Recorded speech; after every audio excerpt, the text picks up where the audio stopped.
Guten Morgen zusammen. Ich bedanke mich bei Ihnen, dass Sie zu dieser internationalen Pressekonferenz gekommen sind, auf der die Ergebnisse eines Brandexperiments präsentiert werden sollen, das die Initiative zum Gedenken an Oury Jalloh und den Filmemacher Mario Pfeiffer durchgeführt haben. Mein Name ist Eddie Bruce Jones und ich werde die Pressekonferenz heute moderieren. Ich bin Mitglied einer internationalen unabhängigen Kommission, die vor einigen Jahren auf Anraten der Delegation der Vereinten Nationen gebildet wurde, um den Umgang mit dem Todesfall Oury Jalloh zu beobachten. Einen Teil dieses Materials werde ich heute Morgen auch zum ersten Mal sehen. Bevor wir beginnen, möchte ich darauf hinweisen, dass heute Morgen verstörende Bilder des Todes gezeigt werden. Dies ist von zentraler Bedeutung für den Inhalt der Präsentation und ist in der Tat für die Verständnis dessen, was mit Oury Jalloh geschehen ist. Aber Ihre mentale Gesundheit ist sehr wichtig und deshalb überlegen Sie bitte, ob Sie das ansehen wollen. Es wird verschiedene Präsentationen geben und am Ende wird es Zeit für Fragen auch geben. Die Pressekonferenz wird hauptsächlich in deutscher Sprache abgehalten, aber es wird auch auf verschiedenen Stellen eine simultane Übersetzung geben. Zu Beginn möchte ich Muqtabar, ein Freund von Oury und Gründungsmitglied der Initiative in Gedenken an Oury Jalloh, bitten, zu Ihnen zu sprechen und danach Saliou Jalloh, den Bruder von Oury Jalloh. Muqtar? Ich möchte nochmal diese Gelegenheit benutzen, mich bedanken an alle Leute, die uns seit 2005 unterstützt haben, uns auch mental unterstützt haben. Name der Initiative Gedenken an Oury Jalloh, Name der Familie von Oury Jalloh und dieser Black Community auch in Deutschland wollen wir uns bei euch alles, die auch nicht hier heute anwesend sind, uns bedanken. Ich bin Muqtabar von der Initiative Gedenken an Oury Jalloh. Ich meine, ich habe Oury Jalloh in Dessau betreut. Er war auch ein Freund von mir gewesen. Am Donnerstag, als er mich in diesen Laden verlassen hat, zum Diskothek zu gehen, hätten wir nie gedacht, dass er nie kommen würde. Daher, dass er nie gekommen ist, durch nur diese rassistische Polizeibeamten, die ihn in Dessau ermordet haben, sitze ich noch hier. Ich glaube, ich werde auch oft auf dieser Bank auch sitzen, noch immer zu verlangen, warum ihr das getan habt. Nur wegen seiner Hautfarbe, tatsächlich. Es ging nur um seine Hautfarbe, nicht anders. Dieser Kampf geht weiter, wir werden noch mal weiterkämpfen, bis wirklich dieser Täter, die Oury Jalloh misshandelt haben und verbrannt haben, bis sie irgendwann mal vom Gericht dann stehen. Ich bedanke mich.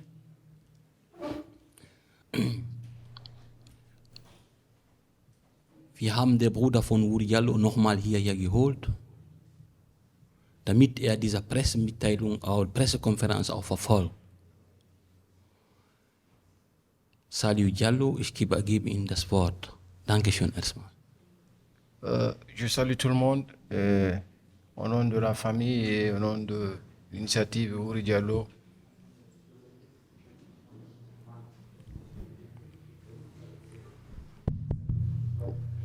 Ok. Là, je salue tout le monde. Je salue au nom de l'initiative Oury Jalloh, de la famille Oury Jalloh et c'est vrai, les mots sont un peu durs pour moi, mais Je sais que ça passe. Jusque-là,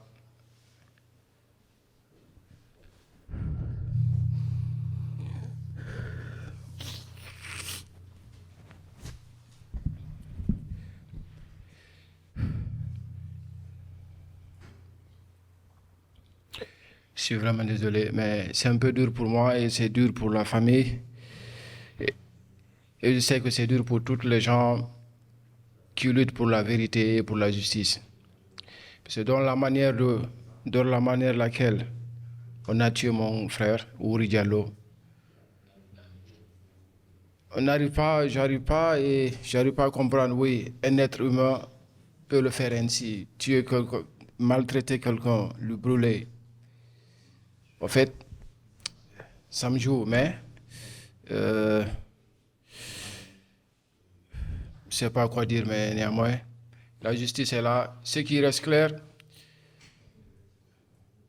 moi, la famille Oury Jalloh, l'initiative Oury Jalloh, nous allons lutter jusqu'au bout. Ça a pris du temps, nous sommes là-dessus.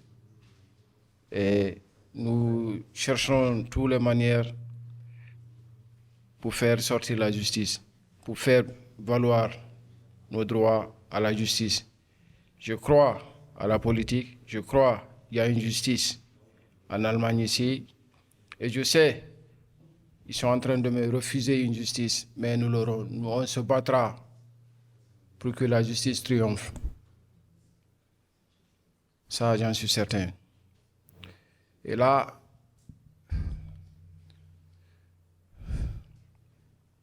je remercie tout un chacun pour leur venue. En fait,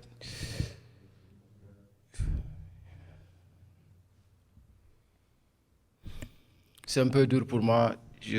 C'est un peu dur pour moi. Merci.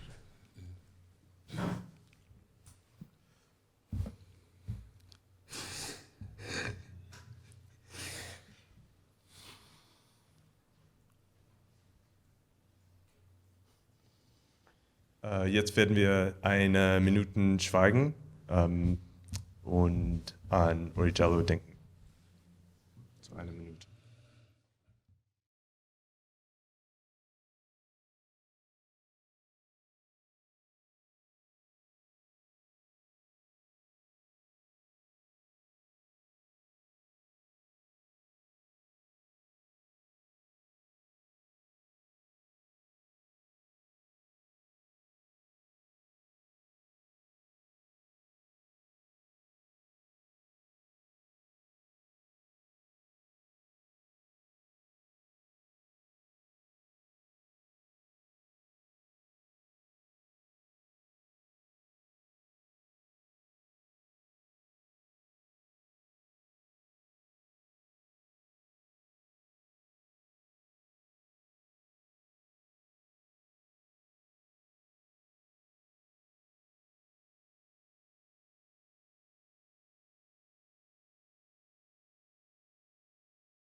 Vielen Dank.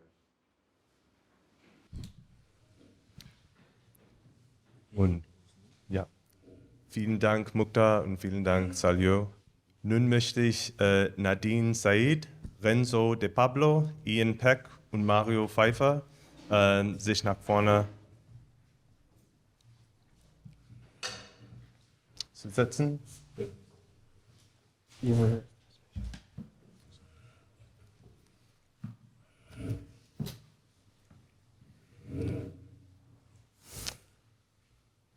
Vielen Dank. Nadine von der Initiative Gedenken an Oury Jalloh wird zuerst zu Ihnen sprechen. Als Aktivistinnen der Initiative in Gedenken an Oury Jalloh unterstützen wir die Familie von Oury Jalloh in ihrem Recht auf Wahrheit und Gerechtigkeit. Ich möchte kurz darlegen, warum es nötig war, ein weiteres Gutachten im Fall von Oury Jalloh in Auftrag zu geben. Wir haben es im Fall von Oury Jalloh mit zwei grundsätzlichen Problemen zu tun. Erstens die Verweigerung der Polizei und der Justiz, den Mord an Oury Jalloh aufzuklären und die Täter vor Gericht zu stellen. Und zweitens, und das ist die weitaus größere Herausforderung, die involvierten staatlichen Institutionen dazu zu bringen, den Mord an Oury Jalloh als solchen auch öffentlich anzuerkennen. Die zuständigen Behörden in Polizei und Justiz haben von Anfang an tatsächliche Ermittlungsarbeit verweigert. Nachdem auch die Gerichte in Sachsen-Anhalt eine Aufklärung der Brand- und Todesursache boykottiert haben, führen wir seit 2012 selbst intensiv Recherchen durch und organisieren unabhängige Gutachten bei internationalen Sachverständigen. Auf diese Weise bringen wir nach und nach alle Indizien und Beweise für den Mord an Oury Jalloh und der gezielten Vertuschung dieser Verbrechen durch die staatlichen Institutionen an die Öffentlichkeit. Durch unsere selbstorganisierte, konsequente Aufklärungsarbeit haben wir weitere Todesfälle in ein und demselben Polizeirevier in Dessau aufgedeckt. Im Jahr 1997 wurde Hans-Jürgen Rose dort zu Tode gefoltert und im Jahr 2002 wurde Mario Bichtemann in derselben Zelle wie Oury, in der Zelle Nummer 5 in dem Polizeirevier, ebenfalls schwer misshandelt. Er starb an einem Schädelbruch. Seit 2018 fassen wir diese 3 von staatlicher Seite ungeklärten Todesfälle als Oury Jalloh-Komplex zusammen. Darüber hinaus haben wir Anfang 2018 eine internationale unabhängige Untersuchungskommission gegründet, die sich aus Expertinnen aus wissenschaftlichen, juristischen und aktivistischen Bereichen zusammensetzt und uns bei der Aufklärungsarbeit unterstützt. Die Ignoranz der Behörden gegenüber aller bisher erbrachten eindeutigen Fakten zwingt uns zu weiteren Untersuchungen und insbesondere die Einstellung aller Ermittlungen im Fall von Oury Jalloh durch die Justiz von Sachsen-Anhalt ist in keinem Punkt nachvollziehbar. Denn alle Sachverständigen und selbst die Sachverständigen der Staatsanwaltschaft kommen zu dem immer gleichen Ergebnis. Aus wissenschaftlicher Sicht ist es ausgeschlossen, dass Oury Jalloh sich selbst angezündet haben kann. Auch die Behauptung der Justiz und der Politik, dass der Tod von Oury Jalloh nicht mehr aufgeklärt werden könne, ist schlichtweg falsch. Wir wissen, wer die Mörder von Oury Jalloh sind und haben sie bereits beim Generalbundesanwalt angezeigt. Doch die Bundesanwaltschaft will kein rassistisches Tatmotiv erkennen können. Diese ständige Verleugnung der Realität führt in der Konsequenz dazu, dass die Mörder von Oury Jalloh weiter frei herumlaufen. Dieses Gutachten, das wir heute hier präsentieren, basiert auf der Zusammenarbeit unserer Initiative mit dem britischen Brandsachverständigen Ian Peck und dem Filmemacher Mario Pfeiffer. Diese Zusammenarbeit ermöglicht eine professionelle Visualisierung und Rekonstruktion des Tatgeschehens. Das Ergebnis ist ein wissenschaftliches Gutachten und es dient der weiteren Beweisführung zur Widerlegung der staatlichen Lügen und der Sichtbarmachung dessen, was am 7. Januar 2005 in der Zelle 5 des Polizeireviers Dessau tatsächlich geschehen ist. Vielen Dank, Nadine. Nun werden Sie von Mario Pfeiffer hören, dem Filmemacher, der die Visualisierung dieser Präsentation konzipiert hat. Ja, herzlich willkommen hier in der Galerie KOW. Was mich interessiert hat als Künstler und Filmemacher ist es machbar, dass wir mit visuellen Mitteln dieses Brandgutachten möglichst originalgetreu nachzustellen, zu rekonstruieren. Das heißt, die Zelle wird 1:1 nachgebaut, allerdings mit einer Optimierung, dass wir eine Glaswand eingebaut haben an einer der Längsseiten. Das ermöglicht es uns, in diese Zelle hineinzuschauen, innerhalb dieser 30 Minuten, wo es gebrannt hat, um auch den Grad des Feuers zum Beispiel nachzuempfinden. Ja. Für mich als Künstler ist immer die Frage, in welcher Gesellschaft will ich oder wollen wir leben? Und wenn man sich diese Frage immer wieder stellt, dann kam ich zwangsläufig auf den Fall Oury Jalloh vor 6 Jahren und seitdem hat meine Recherche begonnen. Und in der Begutachtung der existierenden Brandgutachten ist mir immer wieder aufgefallen, dass es sehr wenig Versuche gab, bis gar keine, wirklich diese originalgetreue Nachstellung oder Rekonstruktion dieser Zelle zu bauen. Ja? Und das war der Ausgangspunkt, weil ich darauf gehofft hatte, dass wenn man sich an die Parameter, wie sie existieren, hält, es doch möglich sein müsste, diesen Brand nachzustellen und aus diesem Brand Rückschlüsse ziehen zu können. Ja? Das ist also für mich als Künstler und Filmemacher wichtig, einen Beitrag zu leisten durch die Kunst in die Gesellschaft. Ja? Das ist also ein ganz grundlegendes Motiv meiner künstlerischen Arbeit über die letzten 10 Jahre. Und ich denke, dass die Bilder, die Sie heute sehen werden, ja, auf eine Art zeigen, was auch Kunst in Kollaboration mit Aktivismus und Recherche und Expertise leisten kann, damit diese Fälle aufgeklärt werden, damit aber auch ein Bewusstsein entsteht, was da vorgefallen ist. Und zwar mit visueller Beweiskraft. Ja? Also ich bin jemand, der visuell denkt und auch fühlt. Und Bilder sind was Mächtiges, im Guten wie im Schlechten. Und ich hoffe, dass diese Bilder etwas sehr Drastisches zeigen, was aber helfen kann, dass die Gesellschaft sich dem noch stärker annimmt als bisher. Ja? Denn die Arbeit der Initiative und der Experten ist aus meiner Sicht extrem wichtig, extrem besonders. Ich bin sehr froh und sehr stolz, dass ich mit der Initiative zusammenarbeiten darf.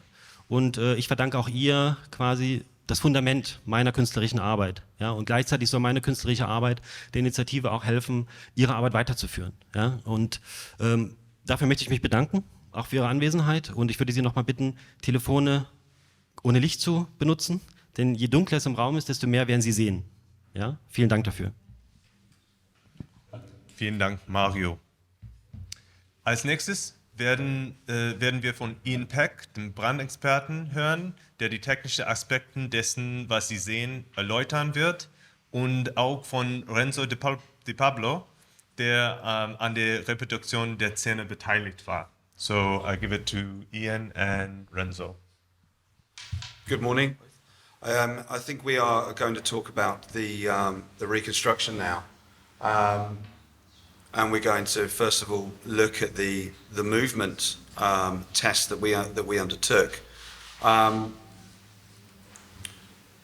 The installation where we undertook the reconstruction was such that we reconstructed cell number 5 and followed the exact measurements that were previously reported.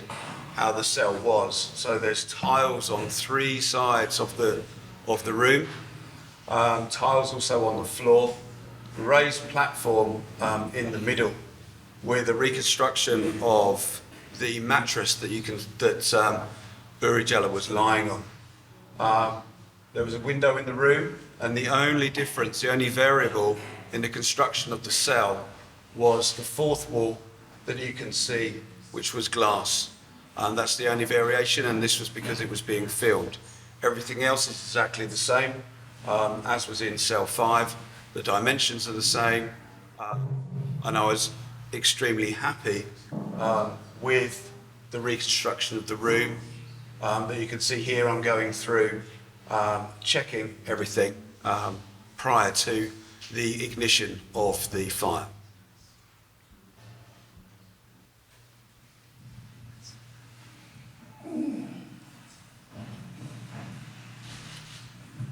So, here, we're doing it. I'm going to do the highest one first, okay? Just this wrist.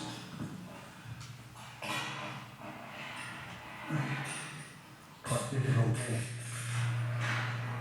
Under the mattress. I need to. The chakras don't extend over the mattress. Tell me when you're nice enough. Yeah, that's. Okay. Right. Okay. Do it on the top.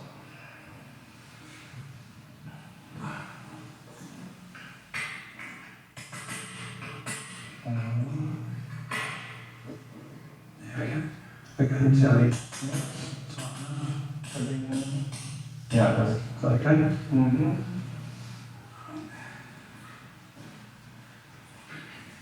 How you feeling? You alright? Yeah, pretty big pain, but still cough and not breathe. Right.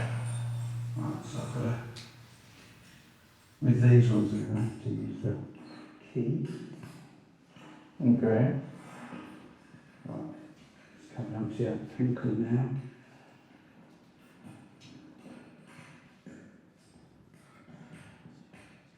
Is that okay? Yeah, just down tight.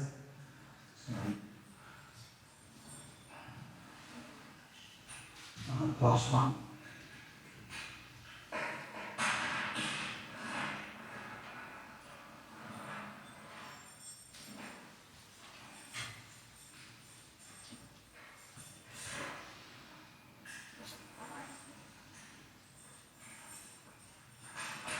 Alright, last one, and I'm showing you now.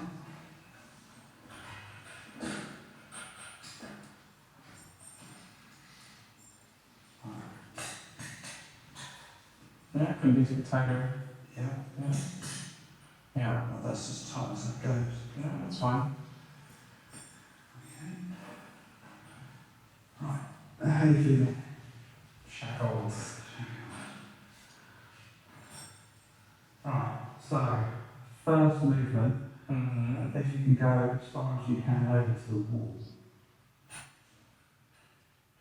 Yeah, I'll take my time because the right one is still it hurts.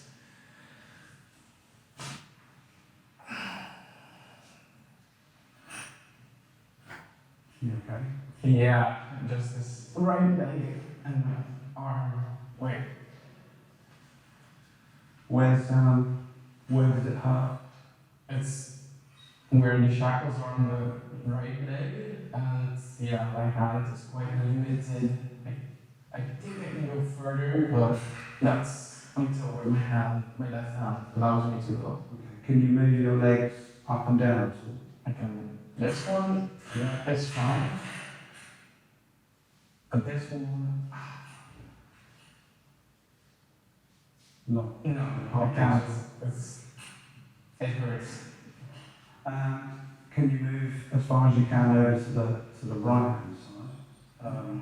Which is, yeah, that's My left hand side, the left. Every small movement, it really hurts my right leg. But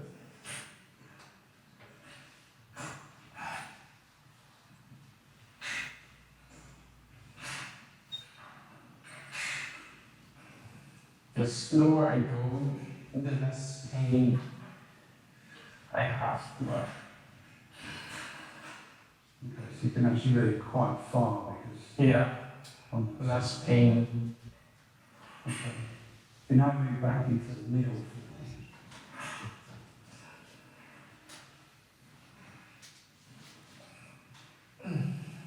Yeah, I think this is the Yeah, and that's right.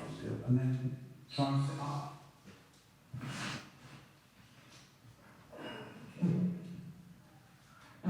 How's that?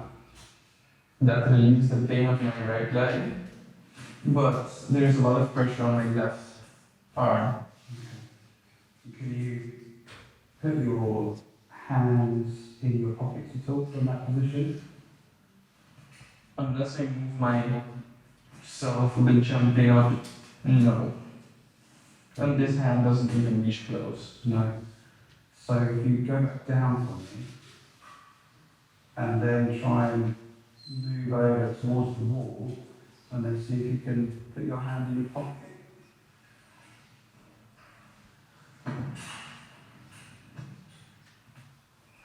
Right.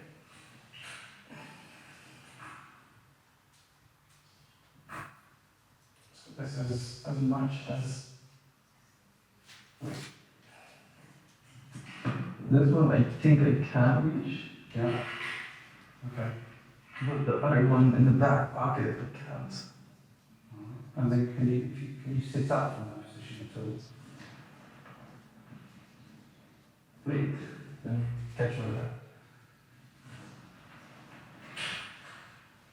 Yes, but it's forcing my left hand, and also I need more stability, but yeah, I cannot.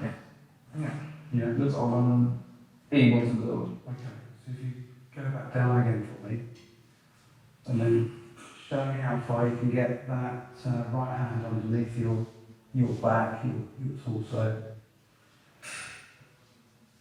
Yes. It's like I'm sacrificing one part of my body for the other. Like if I go more to the right, my left arm hurts me more. Okay. And can you put your hand anywhere further up at all? No. Maybe I need to go down of my body, but That's great. Well, thanks very much. All right. I'll instruct you. So the whole idea around the burning test was to try and make it as an accurate representation as possible of the situation that Oury Jalloh was in within cell 5 at the time of the fire. Therefore, we're trying to limit the amount of variables that we have when we're undertaking the test. This second test that you've just seen, the movement test, Renzo will speak in a second about how he found being shackled within the mattress and how uncomfortable it was. As you can see, his movements in there were quite laboured, they were quite slow. He was in visible amount of pain whilst he was performing the task which I asked him to do. Secondly, he had a lot of difficulty because the mattress was larger than the actual platform, so it was over the edge of the platform, therefore restricted movement very much of his left arm. And I think he describes in the film that you've just seen how difficult it was for him to sit up, for how he could move his left leg and his left arm. He didn't really have very much movement at all.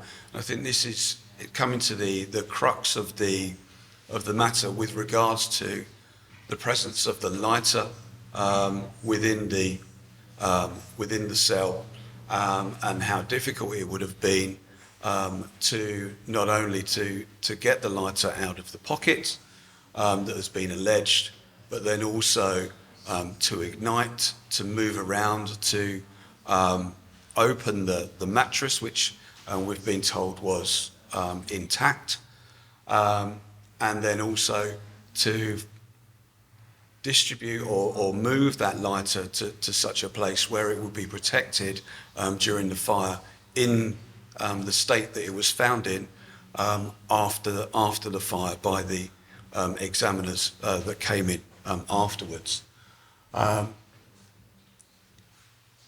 So that's what I was trying to do. So I think probably better to hear from Renzo about how he was feeling and how he found moving and being shackled during that piece of film. So a little bit of background of myself, because I think it's important. I come from Curacao, a colonized island in the Caribbean by all colonizers. And I'm in Germany here to see how German colonial continuities work as a self-funded, self-project. And I mostly focus on body work because I think bodies tell a lot about our ancestors, history, and how we are socialized in society. And as you see in the test, I was very uncomfortable. I tried my best, we need to not forget that, to do all the movements that were asked of me. But that is under certain conditions. As a normal person, I don't think you would push your limits in a bodily sense so far to do what has been said. That being said, my first reaction when I was shackled, also as a black man, as a migrant, and knowing how police deals with these things, was, I want to get out. It was severely uncomfortable, and my first instinct was like, I will break every bone in my body just to get out of these shackles. Let alone this fire was not even there. And we don't even see this on the body of Oury. There was no sense of stress, adrenaline, or anything. And that, as a person that has relived it or re-experienced this, doesn't make sense to me. And also that, yeah, it's a severely uncomfortable position, and I would like to really realize that no human has to go through this. And that, for me, I still feel very filthy having to recreate this, but I do see the importance of it. So, yeah, I think that's for now what I would like to say. Thanks. And what was also useful was that Renzo was a similar height and a similar build to Oury Jalloh. So again, restricting those variables, which can play such a major factor when we're undertaking such a reconstruction.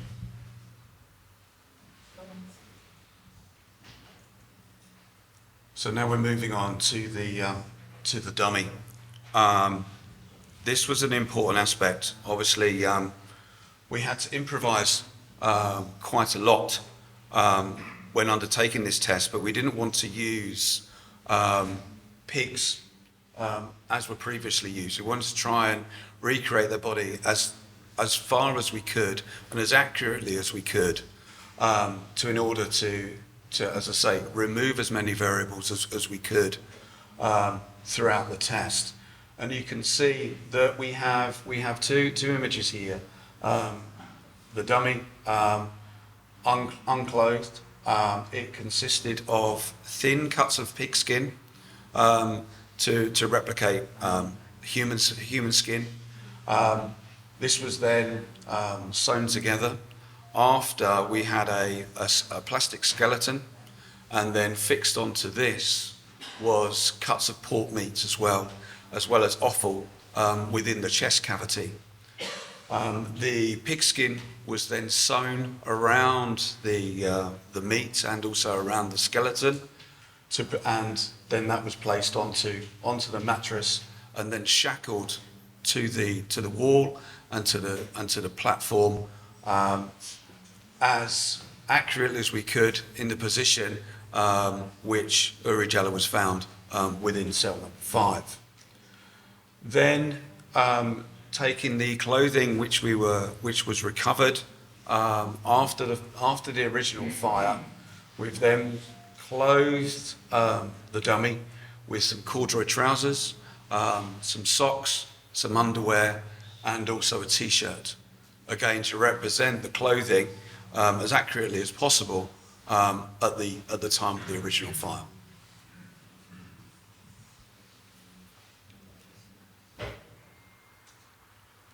So within the original pictures, there was no flammable liquid burning patterns on the floor. We've also done a number of experiments up to this point, not only done by ourselves, but also by the investigators who were investigating the original fire and the prosecutors. It's basically we come down to the only way that we could reconstruct the burning was to use a quantity of ignitable liquid, and this is what is being put over the body and over the mattress now that we can see in these images. None of the flammable liquid was put on the floor because there was no indication of that type of burning within the original pictures. The person has just moved out now, and then it's ignited by an electrical igniter. So you can see here that the petrol which was used was ignited by a spark. This has then caused an instantaneous fire, which was confined to the body and to the mattress. And then the next few minutes, you can see the duration of the burn. Although this is a time-lapse video, the burning time was 30 minutes from start to finish, from the ignition point until it was extinguished, because that was the most accurate time that we were given by the official timings from when the first fire was called in to when the fire brigade attended and extinguished the fire. So what you can see here in this instance is, in the initial stages of the fire, it's very much confined, the flames are very much confined to the mattress and to the body. The smoke layer then came down within the room. We kept the door open because otherwise, if the door wasn't open, the smoke within the room would have suffocated and put the flames out. And therefore, the room door had to be open for the majority of the fire, and this test clearly shows this. The patterns of burning that I was able to see from the original video footage and also the photographs taken also show that the fire had been burning with the cell door open for the majority of the time of the fire. And this video and this film footage and this test agrees with that finding.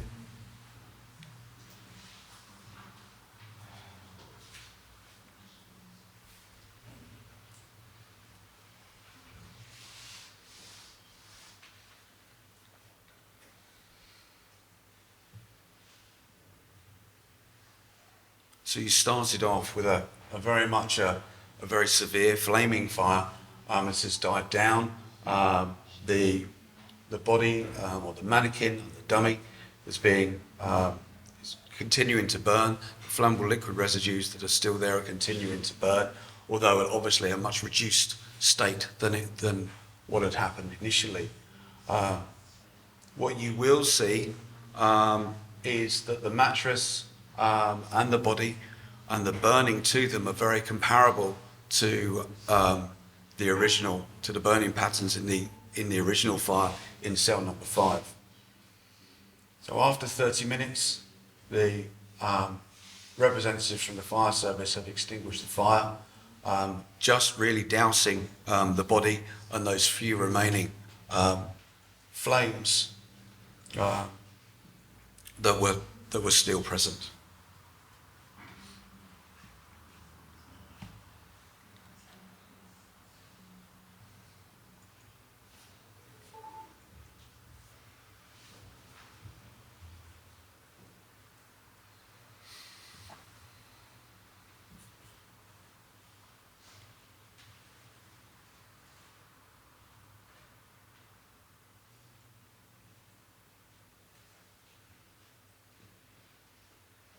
So as you can see now, the fire has been extinguished, and then there was a period of time where the smoke was dissipated, and then afterwards it was safe for us to go in and to undertake an examination of the fire and the burning damage that was present. In my role as a forensic scientist specialising in fire investigation, this is part of my normal job that I undertake within the UK. We would very much work on the documentation of the body, documentation of the fire damage, and my role and part of my job is to determine the cause and origin of the fire. You can see here, although obviously I didn't have my full kit, I would record the damage, look for the lowest level of burning, record the scene by taking photographs, and then I would undertake a detailed investigation of the debris, looking for any potential ignition sources, such as lighters or maybe some matches, some cigarettes, looking around the entirety of the premises, not just the area of burning, to try and get a feel for the room, for the property and the situation where the person was, if it was a fatal fire. In this instance, within cell number 5, the fire was contained and constrained around the raised platform. So therefore, what I would have done is I would have started in the area of least burning by the front door, and then moved in, or by the cell door I should say, and then move in, undertake an examination of anything that was still remaining between the doorway and then the raised platform.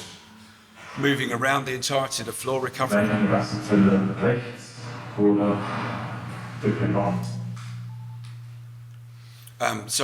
Then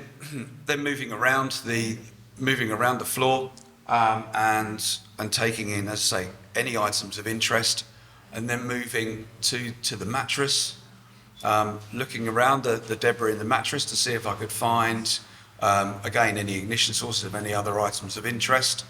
And then you would very much record, photograph, draw a plan, and examine the body. And then the final thing would be to then move the body and then to recover that body forensically. In this instance, that process happened at the end, and there was a very, very strong smell of ignitable liquid when that body was removed. As we just started here, we can see the crime scene video from the 7th of January 2005. This was a video taken by during the initial investigation, and it shows a certain amount of the damage that was within not just the cell, but then also the corridor leading up to cell 5. There's a lot of smoke within the corridor, again indicating that the cell door was open for the majority of the fire. It's at a very similar level to the burning patterns within cell number 5 as well. So I don't know if you want to continue to show that video.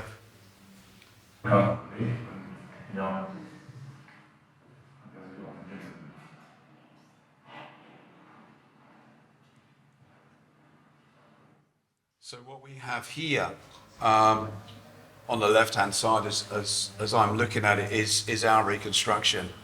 And then what we have on the right is the original crime scene video that you can see. The level of damage, certainly the smoke damage within our reconstruction, is very similar. I think visually you can see that it's very similar, and the reconstruction of the room is almost identical. The smoke level that you can see on the wall beneath the window is almost to the same level, and similarly the burning pattern coming up from the raised platform. You can't see it very well, but the lowest level of burning is that platform, is the platform, and also the mattress. There's smoke deposition leading up from that raised platform, and then on either side you've got a clear area of no smoke deposition up until about 2 or 3 tiles, and then there's smoke deposition on the wall and also on the ceiling that you can see on the left-hand side of the reconstruction. That's very similar to what you can see in the original footage. Smoke deposition from the raised platform, from the floor leading up.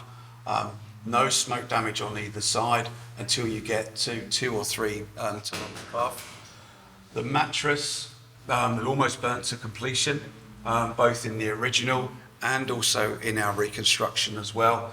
And then the level of burning to the dummy is of a similar level to the level of burning to Mr. Jalloh's body as well, indicating, as I said, that the reconstruction, to my mind, gives an accurate reproduction of the original burning that happened on within Cell 5 on the 7th of January 2005. Vielen Dank, Ian und Renzo. Und jetzt gebe ich das Wort zurück an Nadine für so eine weitere Antwort. Ja, ich werde kurz ausführen, wie es jetzt weitergeht. Die aus diesen Bewegungs- und Brandversuchen resultierenden weiterführenden Erkenntnisse ermöglichen jetzt den Anwältinnen der Familie von Oury Jalloh weitere rechtliche Schritte gegen die Mörder und die zuständigen Verantwortlichen einzuleiten. Und die Familie von Oury Jalloh, hier vertreten durch den Bruder Salihu, fordert die sofortige Wiederaufnahme der Ermittlungen wegen Mordes gegen die bereits namentlich bekannten Polizeibeamten bei der Bundesanwaltschaft und stellt gleichzeitig eine Strafanzeige wegen Strafvereitelung im Amt gegen die zuständigen Oberstaatsanwälte in der Generalstaatsanwaltschaft in Naumburg. Und wir stehen mit unserer Arbeit hinter der Familie von Oury Jalloh und denken und wissen, dass die Familie ein Recht hat, die Wahrheit zu erfahren, um ihren Frieden zu finden. Und gleichzeitig sehen wir die Gesellschaft insgesamt in der Verantwortung, die Aufklärung der Ermordung von Oury Jalloh mit uns zusammen voranzutreiben.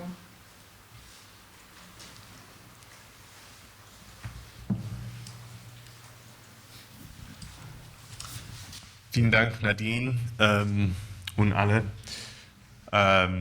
Die Kommission hat auch eine Stellungnahme zum den heute Morgen gezeigten Material verfasst, die ich jetzt vorlesen werde, um die Präsentationsrunde der Pressekonferenz abzuschließen.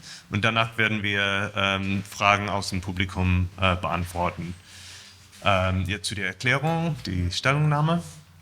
Die Kommission bedankt sich bei Familienangehörigen von Oury Jalloh, die Initiative zum Gedenken an Oury Jalloh, Filmemacher, Brandexperten und Technikern dafür, dass sie uns eine sehr ausführliche Perspektive an die Ereignisse von 7. Januar 2005 in Dessauer Polizeirevier vermittelt haben.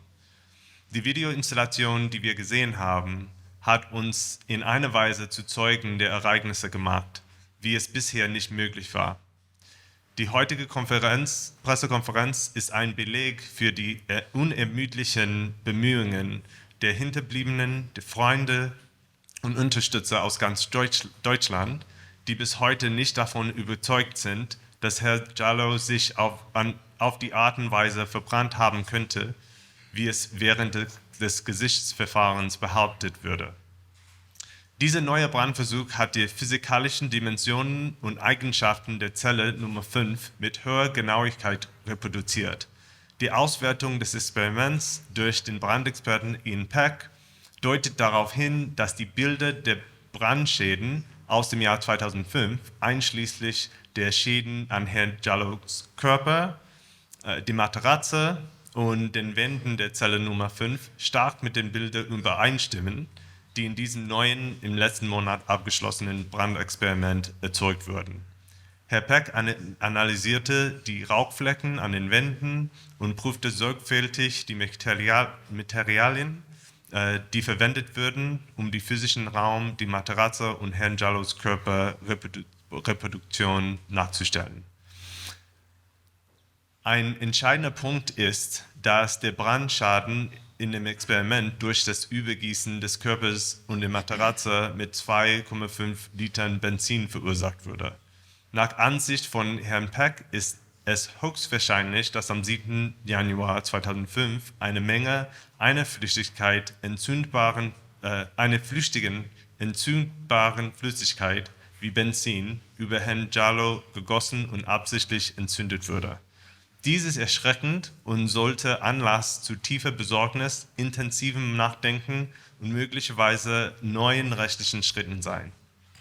Die Kommission betrachtet die Förderung der Familie von Oury Jalloh, die Ermittlungen zum Tod von Herrn Jalloh wieder aufzunehmen, als entscheidend für den Schutz der Bürger und Menschenrechte in Deutschland.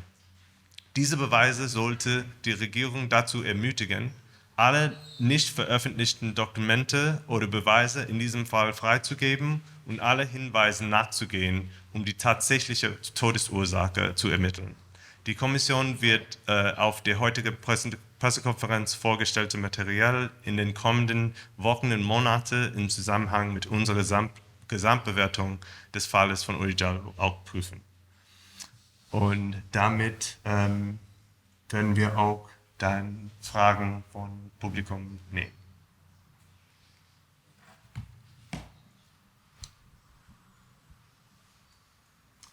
Erste Frage.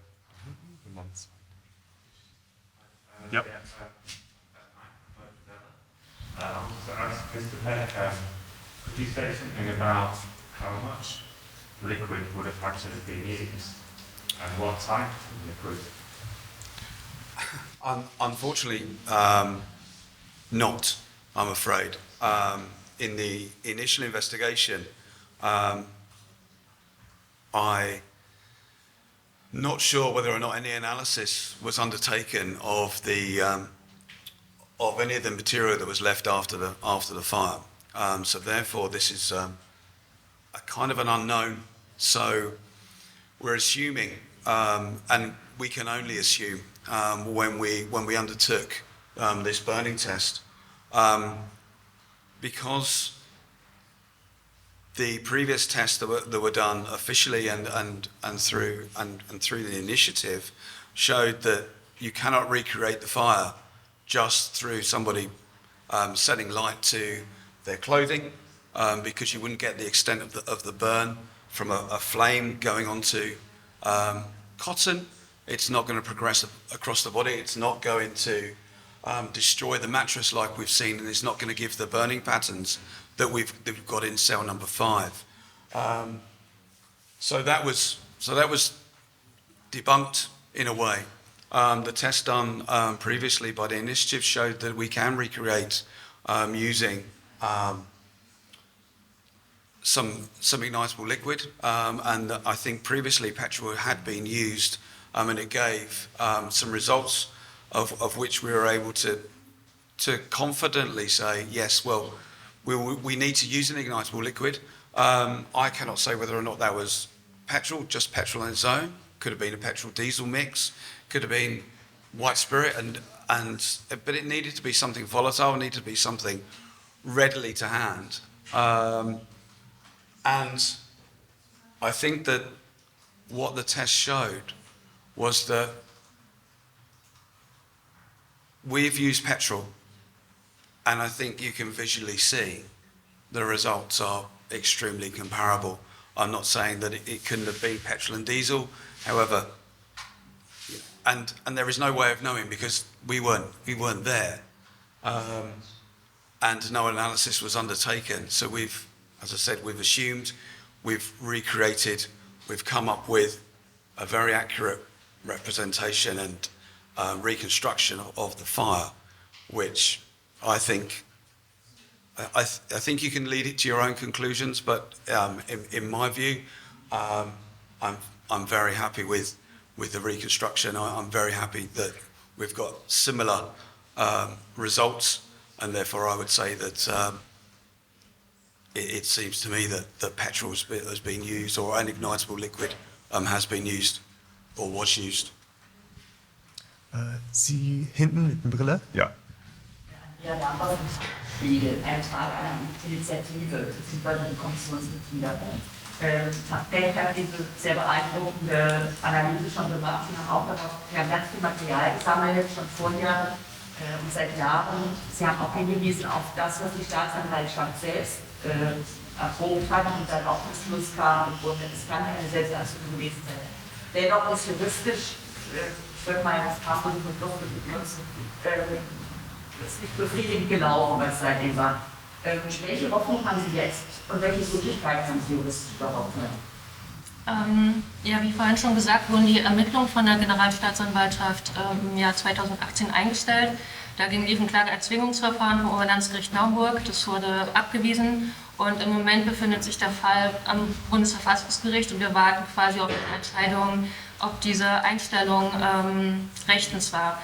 Aber, und das haben auch die Staatsanwälte in ihren Schreiben immer wieder gesagt, sobald es neue Erkenntnisse gibt, die darauf hindeuten, dass es unter Beteiligung Dritter stattgefunden hat, werden die Ermittlungen wieder aufgenommen. Wir als Initiative und auch, da kann ich auch für die Anwältinnen sprechen, haben kein Vertrauen in die Aufklärungsbereitschaft der Staatsanwaltschaft in Sachsen-Anhalt und gehen deshalb den Schritt weiter zum Bundesanwaltschaft, zum Generalbundesanwalt und fordern ihn auf, also im Namen der Familie die Mordermittlungen einzuleiten. Das ist auch nicht neu. Selbst der damalige leitende Oberstaatsanwalt Volker Bittmann hat die Bundesanwaltschaft gebeten, den Fall zu übernehmen. Wie vorhin schon gesagt, hat die Anwaltschaft darauf reagiert mit den Worten, wir sehen kein rassistisches Tatmotiv. Wir sehen ganz klar, dass hier ein Mord begangen wurde und dass nicht nur Oury Jalloh umgebracht wurde, sondern eben auch Hans-Jürgen Rosa und Mario Wichtemann und dass deswegen ja auf jeden Fall die Bundesanwaltschaft die Ermittlungen aufnehmen müsste. Und das ist die Seite und auf der anderen Seite ja, haben wir mit der Familie gesprochen, mit den Anwältinnen gesprochen und sehen klar die Verantwortung für die Nichtaufklärung bei der Generalstaatsanwaltschaft in Naumburg, unter deren Aufsicht ja sozusagen die Ermittlungen seit dem 7.01.2005 gelaufen sind und ja, gehen daher den notwendigen Schritt, die Verantwortlichen in dieser Behörde, insbesondere diejenigen, die den Einstellungsvermerk geschrieben haben, ja, zur Rechenschaft zu ziehen für diese Einstellung und sie wegen Strafvereitelung im Amt anzuzeigen. Und diese Anzeige wird jetzt im Laufe der nächsten Wochen und Monate entstehen und dann dementsprechend auch der Presse zur Verfügung gestellt werden. Falls Sie weitere Fragen haben zu rechtlichen, Konsequenzen, ist auch unsere Anwältin oder die Anwältin der Familie, Beate Böhler, hier, die Sie nach der Pressekonferenz gerne fragen können.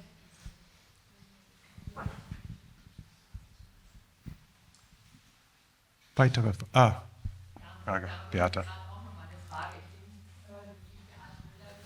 Eine Frage auch an Ihren Head, ich sage immer auf Deutsch, ist beim Rücken des damals mal angeschaut worden für die Situation der Matratze nach dem Brand. Das würde mich interessieren, in welchem Zustand das befunden. Ich habe das erste. Did you look under the back of the dummy after the burning and how the mat left and the back in which condition you found it? Yes, we did.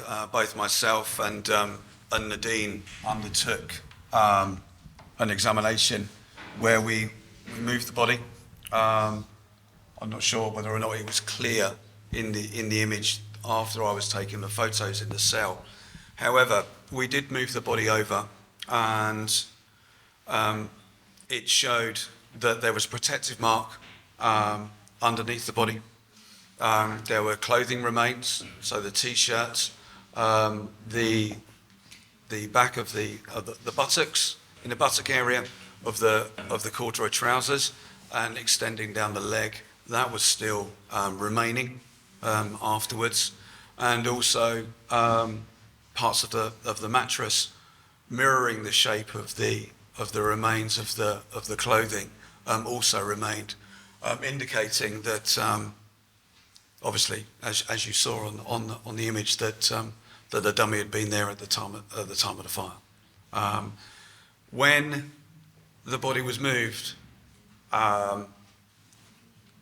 there was a very strong odour of petrol still remaining. And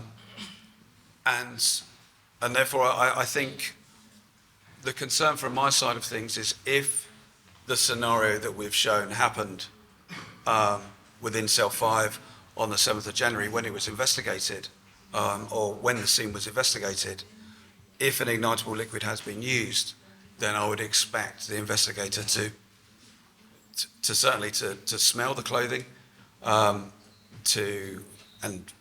one assumes that then that they would recognise the ignitable liquid smell, then to take a sample and to get that analysed.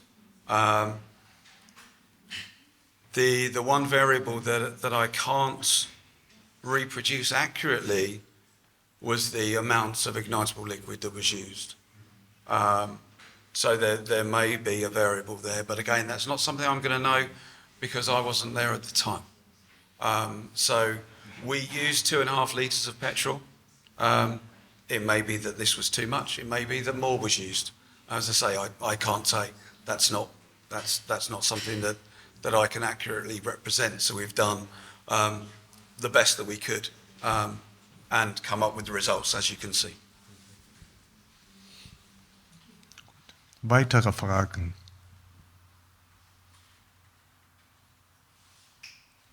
Eine Frage hinten.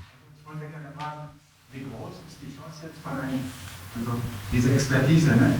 Wer als Fachmann, gibt es da etwas, was die Justiz zwingen kann, Maßnahmen zu ergreifen, dadurch, dass ein Fachmann einen Vorteil hat? Gibt es da einen juristischen Zwang nach dieser Leistung, nach dieser Arbeit? Okay, also wie wir in den vergangenen über 16 Jahren gesehen haben, sind wir nicht in der Lage, Staatsanwaltschaften zu irgendwas zu zwingen. Was wir machen können, ist, die Fakten- und Beweislage zu vergrößern und mit diesen Beweisen an die Öffentlichkeit zu gehen und einen öffentlichen Druck zu erzeugen. Und das ist das, was wir heute anlässlich dieser Pressekonferenz auch beabsichtigen, dass wir eben, wenn die Staatsanwaltschaften diese Erkenntnisse nicht anerkennen wollen, wenn sie wissenschaftliche Beweise immer und immer wieder ignorieren, selbst wenn sie von ihren eigenen Sachverständigen kommen, und das kamen sie ja zum Beispiel vom Toxikologen Gerald Kauert, der ganz klar gesagt hat, auch in öffentlichen Beiträgen, dass die Sachverständigen vom Brandversuch oder nach dem Brandversuch 2016 bei einem Treffen 2017 einstimmig der Meinung waren, dass Oury Jalloh nur mit Brandbeschleunigern, also mit Hilfe von Brandbeschleunigern angezündet worden sein kann, dann heißt es, dass sie das eigentlich wissen, aber sie wollen es ignorieren. Aber wir kämpfen eben mit den Beweisen und versuchen, die Beweise an die Öffentlichkeit zu bringen, um die Öffentlichkeit zu sensibilisieren dafür, dass hier ein riesiges Verbrechen stattgefunden hat und weiterhin stattfindet, weil die Vertuschung dauert ja an. Und je mehr wir an Beweisen an die Öffentlichkeit bringen, umso größer werden ihre Lügen und ihre Fantasien und ihre Behauptungen, Oury Jalloh habe sich selber angezündet. Wenn man sich diesen Prüfvermerk der Generalstaatsanwaltschaft von 2018 durchliest, das sind über 200 Seiten, in denen diese Staatsanwaltschaft fantasiereich ersponnen hat, wirklich ohne jegliche wissenschaftliche Grundlage, dass Oury Jalloh sich selbst angezündet haben muss, mit der Begründung, dass das Anzünden durch Polizeibeamte nicht nachvollziehbar wäre. Das ist einfach absurd. Also dieser Prüfvermerk ist öffentlich zugänglich und ja, wir zwingen die einfach dazu, ihre Lügen immer weiter zu spinnen. Und ja, wir hoffen auf die Öffentlichkeit und den öffentlichen Druck, der uns helfen wird, die Wahrheit ans Licht zu bringen. Danke, Nadine. Und wir haben gleich eine Frage hier auf der rechten Seite. Ich möchte mich nochmal ausdrücklich an dieser Stelle für die Initiative, für Mukhtar und auch die hier Anwesenden bedanken, dass Sie das ganze Thema dass Sie da nicht locker gelassen haben und dass Sie weiterhin an dem Thema dran sind.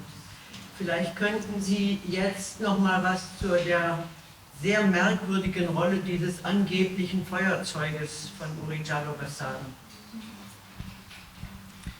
Soll ich machen? Ich kann das kurz machen. Ja, das Feuerzeug, und das wissen wir seit Jahren, ist 3 Tage später aufgetaucht in einem Asservatenbeutel oder beziehungsweise auf einer Asservatenliste. Das Feuerzeug kann nicht in der Zelle gelegen haben. Oury Jalloh hatte kein Feuerzeug bei sich. Das Feuerzeug hat tatortfremde Spuren an sich, inklusive Tierhaare. Es enthält keine DNA von Oury Jalloh, dafür eine europäische DNA, die niemals auch auf Nachfrage, mehrmaliger Nachforderung und Aufforderung der Nebenklagevertreterin analysiert wurde. Das Feuerzeug hat nicht am Tatort gelegen, es ist ein manipuliertes Beweismittel und zusätzlich Beweis dafür, dass die Ermittler, die am Tatort waren, am 7.01.2005 in der Zelle 5 in Dessau, dass die den Tatort nicht untersucht haben, sondern dass sie Beweise verschwinden haben lassen bzw. dazu gedichtet haben im Nachgang. Und noch anfügen möchte ich dazu, zu dem, was Ian Peck gesagt hat. In der Zelle 5 wurde zu keinem Zeitpunkt nach Brandbeschleunigern gesucht, auch wenn das so behauptet wird von der Staatsanwaltschaft. Dazu gibt es keine Protokolle und es gibt lediglich eine einzige Aussage des Tatortmitarbeiters vom Landeskriminalamt, der behauptet hat, es wäre nach Brandbeschleunigern gesucht worden. Tatsächlich hat dieses niemals stattgefunden. Und von daher ja, ist die Behauptung einfach, dass nach Brandbeschleunigern gesucht wurde, nicht richtig und eine weitere Lüge der Staatsanwaltschaft, um eben die Menschen zu überzeugen, dass er es selber getan hat. Danke, Nadine.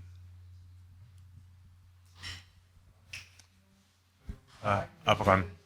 Theoretisch hätte man rauskriegen sollen, wie der Zeitrahmen ist, wenn die Ermittlung das zugelassen hätte, hätte man rauskriegen können, sozusagen sogar welches Verlustgrund das. Der ist wissenschaftlich gewesen. Damals hätte man das rauskriegen können, ja, aber man hat es halt nicht gewollt. Und wie halt auch Ian Peck eindringlich gesagt hat, man hätte es riechen müssen. Also wir haben, als wir die Zelle betreten haben, nachdem der Brandversuch stattgefunden hat, ganz eindeutig diesen Benzingeruch wahrgenommen. Und wir gehen davon aus, dass es auch die Polizeibeamten, die vor Ort waren, gerochen haben und deswegen nicht nach Brandbeschleunigern gesucht wurde. Danke, Abraham. Und jetzt machen wir Schluss, ne? Okay, gut.